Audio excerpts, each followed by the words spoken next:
Күмәнді сот шешімі. Судья істі бір жақты қараған. 6 жылдық істен кейін 8 жылға сотталған Салтанат Құсманқызының туыстары мен адвокаты әділдікті іздейді.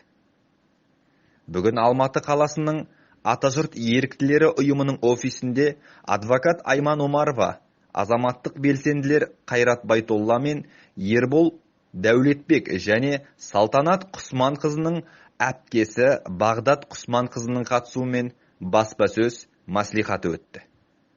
Онда қатысушылар 8 жылға сотталған Салтанат Құсманқызының ісі әділетсіз қаралғандығын айтты. Айман Омарованың сөзінше, істі қараған Бостандық аудандық соты істі бір жақты қараған. Себебі Құсманқызының қылмысы дәлелденбеген. Судья Құдабаев адвокаттардың уәжі мен дәлелдерін қарамағанда. Құсманқызы Салтанат Қазақстан Республикасының қылмыстық кодексінің 189 бабының 4 тармағы және 419 баптың 2 тармақтары бойынша 8 жылға сотталған. Оған кілт жасау арқылы үйден қаржы ұрлады деген айып тағылған. Ол қаржы Қытай компаниясына ма, жоқ әлде Қытай азаматы Чанвейге тиесілі ме? Ол жағы бізге белгісіз. Біз бұл істі мына дүниелермен келіспейміз. Біріншіден, бұл қаржы бюджеттің емес, қайдағы бір жеке компаниянікі. Оның үстіне Салтанат Құсманқызы қант диабетімен ауырады. Сот бұның ешқайсысына қарамаған. Ешқандай дәлел жоқ. Куәгерлердің барлығы әртүрлі түсініктеме берген. Қылмыстық іс барысында 2 адвокат жұмыс істеген, бірақ сот олардың талап тілектерін мүлде қарамаған. Бостандық аудандық сотының судьясы Құдабаев істі бір жақты қараған, дейді адвокат.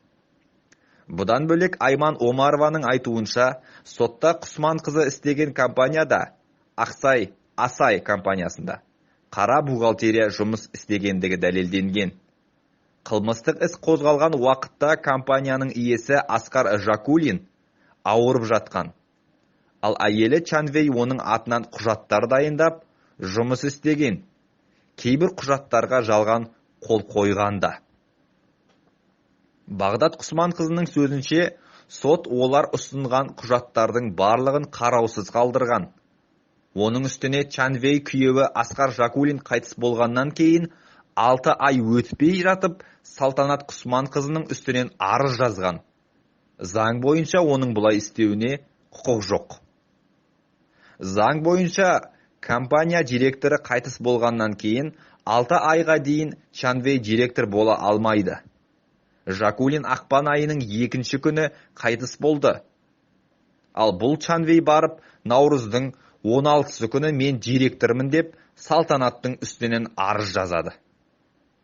Оның ондай құқы жоқ. Ол кезде ол директор емес еді. Чанвей 6 айдан кейін 2 бұйрық шығарған. Ол не үшін керек бұйрық шығару? Себебі алдыңғы бұйрық өтірік болған сірә. Осының барлығын біздің тергеушілер қабылдап отыр. Сонда тергеушілерді заң білмейтін болып тұр ғой, деді Бағдат Құсманқызы. Салтанат Құсманқызының үстінен қылмыстық іс 6 жыл бұрын басталған. Оған 2014 жылы Асай компаниясына тиесілі $430 мың қаржыны ұрлады деген айып тағылған. Ол 2019 жылдың шілде айында кінәлі деп танылып, 8 жылға сотталған. Есдәулет Қызырбекұлы 2020 жылдың 13 қаңтары жас